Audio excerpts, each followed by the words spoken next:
Look at this. Just a plain burlap sack, the kind you get coffee beans in, sitting right there in the corner of my yard. It is stained, it is frayed around the top edge, and if you saw it sitting by the curb on trash day, you would not look twice. And I want you to watch what happens when I tip it over. See that? That is a solid pile of new potatoes, clean, perfect, and ready for the kitchen. They are still cool from the soil, with that papery skin that flakes off under your thumb, and they smell like fresh earth and starch, and something faintly sweet. And here is the thing that gets me every time. I did not dig a single hole. I did not till a single row. I did not fight a single weed. That sack, that old thing most people toss in the trash without a second thought, produced over 11 pounds of potatoes in about 3 months. And once you see how simple this is, you are going to look at every old sack, every old bag, every piece of discarded fabric in your house completely differently. The reason you have likely never heard of this is honestly kind of annoying. It works too well and costs too little for anyone to sell it to you.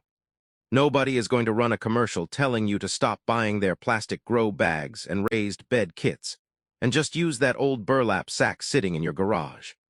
The garden industry wants you to believe that growing food requires investment. Special containers, special soil mixes, special fertilizers, special tools. And I believed that for years. I have been gardening for a good 15 years now, and for most of that time, I thought the same thing everyone thinks. That you need raised beds, that you need a rototiller, that you need bags of compost and fertilizer and all the rest of it. I have a shed full of gadgets that promise to make gardening easier, and mostly just made it more expensive. And then I started paying attention to how people used to do things. Not the people selling garden supplies, but the people who actually had to grow food to survive. And it turns out they knew something we forgot. Here is the hidden truth. Growing potatoes in sacks is not new. This is not some internet hack I dreamed up last week. People have been growing potatoes in containers, in sacks, in barrels, in old tires for centuries. There are records of gardeners in England growing potatoes in barrels back in the 19th century. Potato towers, potato boxes, potato barrels. The idea goes back and back, and the reason it faded away is simple. It is too cheap. It is too easy. There is nothing to buy. And in a world where every problem is supposed to have a product attached to it, a method that requires only an old sack and some dirt is not profitable. So it gets forgotten. It gets dismissed as old-fashioned. And meanwhile, the old-timers just keep doing it, year after year, pulling pounds and pounds of potatoes out of sacks and barrels and boxes, while the rest of us spend our weekends breaking our backs over a garden fork. I know exactly what you might be thinking right now. Probably just another miracle internet trick that does not actually work at all. I completely understand your approach. I thought exactly the same thing until I saw with my own eyes what this thing can do. Because here is what growing potatoes the traditional way actually looks like. You dig. You dig a trench, you dig holes, you dig the potatoes back up again. And if your soil is heavy clay like mine is, you are fighting every inch of the way. The fork goes in, the clay grabs it, you lean on it, your back screams, and the potatoes come out cracked and stabbed and covered in mud. And then there are the weeds. Potatoes are not fast growers in the beginning. They take their time, and while they are taking their time, every weed in the neighborhood sees that nice tilled soil and moves right in. Dandelions, crabgrass, bindweed, the stuff with the little purple flowers that seems to come back no matter how many times you pull it. So you weed, and you weed, and you weed again.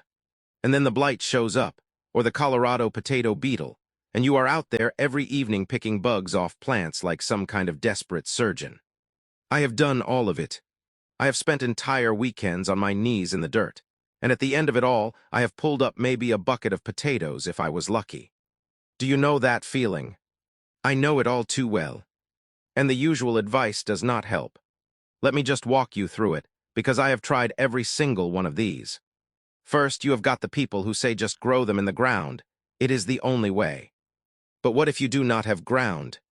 What if you have a patio, a balcony, a tiny yard that is mostly shade, or soil that is pure clay or pure sand? What if you are renting and you cannot dig up the lawn? The in-ground advice only works for people who already have the perfect setup. Then there is the container advice. Buy these special potato grow bags, they say. And the bags are fine, honestly they are fine. But they cost money, and they are made of plastic. And after 2 or 3 seasons in the sun, they start to disintegrate and shed little plastic fibers all over your soil. You end up with microplastics in your compost, and no real advantage over a free burlap sack. Then there is the barrel method, which works, but a barrel costs money too, and it is heavy, and you need tools to cut it, and where are you going to store it in the winter? Then there is the tower method, the famous potato tower made of wood and wire, and those things are a disaster waiting to happen. They dry out in a day, the sides cave in, and half the time the potatoes rot before they ever form. I have built one. I know. It is like building a tower to hold water. Technically it can work, but is it a reasonable solution? And then there is the advice that makes me want to pull my hair out. Just buy potatoes at the store, they are cheap enough. And sure, if you have never tasted a potato dug from your own soil an hour before dinner, that sounds reasonable. But hand on heart, if you have tasted one, you know there is no comparison. A store potato is a shadow of the real thing. It has been in storage for months, sometimes treated with sprout inhibitors, waxed, trucked across the country, and it tastes like it. A fresh potato is sweet and nutty and creamy. The skin is delicate. The texture is almost buttery. It is a different vegetable entirely. And beyond the taste, there is the simple fact that knowing how to grow your own food is a form of security that no store can sell you. The past few years have shown us all how fragile the supply chain can be. A sack of potatoes growing in your yard is not just a novelty. It is a backup plan. So here is how I finally learned this. It was not from a book, and it was not from a website. It was from my neighbor. Her name is Mrs. Kowalska, and she has been growing potatoes in sacks for over 30 years. She came over from Poland decades ago, and she brought her garden knowledge with her, the way people used to carry seeds in the hems of their coats. I have watched her do it since I moved into this neighborhood, and for the longest time I just thought it was a quirk. An old lady with her old sacks, doing things the old way. I would see her out there, filling sacks with dirt, poking around in them, and I would nod and wave and think nothing of it. And then one spring, I was complaining to her about my potato patch, about the clay and the weeds and the beetles, and she just looked at me with this little smile and said, "Why are you fighting the ground when the ground is not fighting you?" And she walked me over to her yard and tipped over one of her sacks. And I saw more potatoes come out of that one sack than I had harvested from my entire patch the year before. Clean, perfect, beautiful potatoes. No digging. No weeds. No beetles. Just potatoes. And she said the sack does the work. You just give it a place to stand. And that was the moment. I saw something ordinary, something I had walked past 100 times, and I finally connected the dots. The sack is not just a container. It is a system. It breathes. It drains. It warms up in the sun and cools down at night. It does everything a potato wants, and it asks for nothing in return. And best of all, it is free. That old burlap sack, the one you were about to throw away, is a potato growing machine. So here is the reveal. The secret is not a secret ingredient. It is not a special variety of potato. It is not a fertilizer or a spray or a gadget. The secret is the sack itself. Plain burlap. The kind that coffee beans come in, the kind that rice comes in, the kind that farmers use for grain. If you do not have one, you can get them for almost nothing. Feed stores give them away. Coffee roasters give them away. You can buy them for less than the price of a single coffee from a vending machine. And once you have one, you have everything you need. That is the whole idea. No bills, no infrastructure, and no asking anyone's permission. Now let me give you the absolute specifics, because I want you to be able to do this tomorrow if you want to. Here is your parts list. 1 burlap sack. Any size will work, but the ideal is somewhere around 2 feet wide and 3 feet tall. That gives you enough volume for a good harvest without being too heavy to move.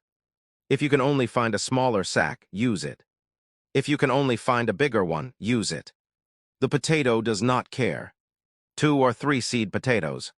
You can buy certified seed potatoes from a garden store, or you can use organic potatoes from the grocery store that have started to sprout on your counter. Yes, it works. No, you do not need special seed potatoes. If it has eyes, it will grow. About 4 or 5 gallons of soil or compost. Whatever you have. Old potting mix, homemade compost, a mix of topsoil and rotted leaves. Potatoes are not fussy. They just want something loose and rich. A handful of straw or dried leaves for the top. That is optional, but it helps hold moisture. And water. That is it. Total cost, if you already have the sack and the soil, is $0.00. If you need to buy a sack, maybe $3. If you need to buy soil, maybe $10. Less than a pizza, and you get food for a family. Now let me walk you through the build, step by step, and I am going to tell you the mistakes to avoid, because I have made every single one of them so you do not have to. First, find your spot. Potatoes want sun. At least 6 hours of direct sun a day. A south-facing wall, a sunny corner of the patio, the edge of the driveway. Anywhere flat and bright. Do not put the sack in deep shade, because you will get all leaves and no tubers. The plant needs that light to build the energy it stores underground. Second, roll down the sides of the sack. You want the sack to be about 1/3 of its full height when you start. This is important, and it is the mistake most people make. They fill the whole sack with soil and plant the potato at the top, and then they wonder why they only get a few small potatoes. Potatoes form along the buried stem. The deeper you bury the stem, the more potatoes you get. So you start with the sack rolled down low. Third, fill the bottom with about 6 inches of soil. Not packed, just loose. Then lay your seed potatoes on top. If they are small, put 3 or 4. If they are large, cut them into pieces with at least 2 eyes per piece, and let the cut sides dry for a day before planting. This prevents rot. Do not skip the drying step. A wet cut potato in damp soil is a recipe for mush. Fourth, cover the potatoes with another 4 to 6 inches of soil. Water it well. You want the soil moist, not soggy. Think of a wrung-out sponge. That is your target. Fifth, and this is the part most people forget, you wait. The potatoes will send up shoots, and when those shoots are about 6 inches tall, you unroll the sack a little. Add more soil, covering the lower leaves of the shoot. Leave the top leaves exposed. Then you wait again. The shoots grow, you unroll a little more, you add more soil. You keep doing this over and over, until the sack is fully unrolled and full of soil. Each time you bury the stem, the plant responds by sending out more roots, and those roots become potatoes. It is like building a potato factory, layer by layer. And the soil you add each time does not have to be perfect. You can use half-finished compost, old leaves, even shredded paper mixed with a little soil. The plant just needs something to grow into. Now let me give you the don't do this list, because these are the things that will ruin your harvest if you are not careful. Do not use plastic sacks. Plastic does not breathe, it holds too much water and your potatoes will rot. Burlap is the key. It lets air in and excess water out. Do not overwater. This is the #1 killer of sack potatoes. Because the sack drains so well, you might think you need to water constantly. You do not. Check the soil with your finger. If it is dry 2 inches down, water. If it is damp, leave it alone. Do not let the sack sit in a puddle. Elevate it slightly on a couple of bricks or a pallet if your ground stays wet. Do not plant grocery store potatoes that have been treated with sprout inhibitor. Most conventional potatoes are sprayed to keep them from sprouting, and they will just sit in the soil and do nothing. Organic potatoes, or ones that are already sprouting on their own, are your best bet. Do not harvest too early. Wait until the plants flower, and then wait a little more. The flowers are a sign that the tubers are forming, but they still need time to size up. When the plants start to yellow and die back, that is your signal. The potatoes are done growing. Now you can stop watering and let the soil dry out for a week or 2. This helps the skins toughen up, which means they will store longer. Then comes the best part. You do not dig. You do not fork. You just tip the sack over. Dump the whole thing out on a tarp or a patch of ground and pick through the soil with your hands. The potatoes come out clean, unbruised, and beautiful. No fork wounds, no cut tubers, no lost potatoes hiding in the clay. Every single one is right there in front of you. And the soil, once you have picked out the potatoes, goes right back into the sack for next season, or into your garden beds, or into your compost. Nothing is wasted. Now let me explain why this works so well, because understanding the mechanism is what turns a trick into a skill. The potato plant is a survivor. It evolved in the Andes, in thin, rocky, poor soil at high altitude. It does not need deep, rich farmland. It needs loose, well-drained soil and enough moisture to keep growing. The burlap sack mimics those conditions perfectly. The soil warms up faster in the spring because the sack is above ground and exposed to the sun. This means you can plant earlier and harvest sooner. The sack drains freely, so the soil never becomes waterlogged, which is the thing potatoes hate most. The roots can breathe, and the tubers stay dry and healthy. And because the sack is a closed system, there are no weeds. The weed seeds in your soil might sprout, but they are easy to pull, and they never get the chance to take over the way they do in an open garden bed. The beetles and other pests have a harder time finding your plants because they are not in their usual habitat. And the harvest is effortless. No tools, no digging, no lost potatoes. It is the same principle as the Incas used, growing potatoes on terraced slopes with loose, rocky soil, and the same principle as the potato barrels of Victorian England.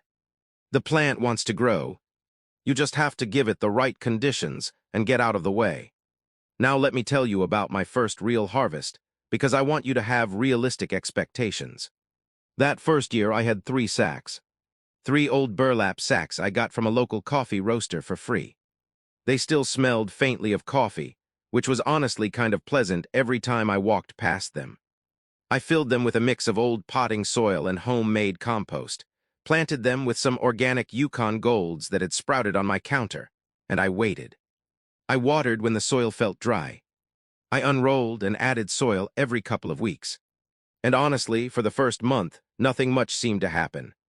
Just a few little green shoots poking up. I was skeptical. I thought maybe I had done something wrong. But then the shoots took off. They grew fast and the sacks filled up with soil, and then one day in July, the plants started to flower. Little white flowers with yellow centers. And then the plants started to yellow, and I knew it was time. I stopped watering, let the sacks dry out for 10 days, and then I tipped one over. And I just stood there, because the soil was full of potatoes. Not just a few. Dozens. Clean, golden, perfect potatoes, ranging from little marble-sized ones to big fist-sized ones. That one sack gave me just over 11 pounds. The other 2 gave me about 9 pounds each. So from 3 free sacks and some old soil, I harvested about 29 pounds of potatoes. That is a month of meals for my family. From trash, from something I would have thrown away. And here is the part that still amazes me. I did not fertilize. I did not spray. I did not weed. I just watered and waited. The potatoes did all the work. And the taste, oh, the taste. The first batch I boiled with a little salt and butter, and I am not exaggerating when I say it was one of the best things I have ever eaten. Sweet, creamy, almost nutty. Nothing like a store potato. Nothing at all. Now, once you have mastered the basic sack, there are ways to scale this up. You can grow in old pillowcases, old rice bags, old feed sacks. Any breathable fabric bag will work. You can grow in old laundry baskets lined with burlap. You can grow in old wooden crates lined with burlap. You can grow in an old wheelbarrow. The principle is the same. Loose soil, good drainage. Bury the stem as it grows, harvest by tipping. You can grow early potatoes in small sacks, main crop potatoes in big sacks, sweet potatoes in sacks. You can grow on a balcony, on a rooftop, on a concrete pad, on a gravel driveway. You do not need a garden. You need a sack and some soil and a little bit of sun. And if you are worried about the sacks breaking down, do not be. Burlap lasts 2 or 3 seasons, sometimes more, and when it starts to fall apart, you can just put the whole thing, sack and all, into the compost. It is all natural fiber. It will rot down into soil. There is no waste, no plastic, no landfill. It is the most sustainable growing system I know. And this brings me to the bigger point, the thing that misses. Kowalska taught me without ever saying it directly. We have been sold a lie about growing food. We have been told it is hard, that it requires skill, that it requires equipment, that it requires money. And none of that is true. Growing food is the most natural thing in the world. Plants want to grow. They have been growing for millions of years without our help. All we have to do is give them the conditions they need and stay out of the way. The old ways, the ways of our grandparents and their grandparents, were not primitive. They were sophisticated. They were built on observation and patience and a deep understanding of how nature works. And somewhere along the way, we traded that understanding for convenience, and we forgot it. But the knowledge is still there, hidden in the old sacks and the old barrels and the old ways, waiting for us to remember. And when you tip over that sack and see those potatoes spill out, you are not just harvesting food. You are reclaiming something that was almost lost. You are proving that you do not need a store to eat, that you do not need a company to survive, that you are capable of providing for yourself with nothing more than what is already around you. And that, my friend, is a kind of freedom that no one can sell you. So here is my challenge to you. Do not throw away that old sack. Do not throw away that old pillowcase, that old rice bag, that old burlap coffee sack. Keep it, fill it with dirt, plant a potato, and watch what happens. It will take you 10 minutes to set up, and in 3 months you will be eating the best potatoes of your life. And when you do, when you tip over that sack and see what you have grown, I want you to remember this. The simplest solutions are almost always the best ones, and they are almost always free. They are just hidden, waiting for someone to remember them. And if this video helped you see an old sack in a new light, if it made you want to try this for yourself, then do me a favor. Share it with someone who needs to see it. Someone who thinks they cannot grow food because they do not have a garden, or because they do not have money, or because they do not have a green thumb. Show them what a sack can do. And while you are here, subscribe to the channel because we are not afraid to experiment, and we are not afraid to question the way things are supposed to be done. We dig up the old knowledge, test it, and share it with you. And there is a lot more where this came from. The old-timers knew things we have forgotten, and I intend to remember every single one of them. So stick around. The next time you see me, I will probably be up to my elbows in dirt, grinning like a fool and pulling dinner out of a sack. And honestly, I would not have it any other way.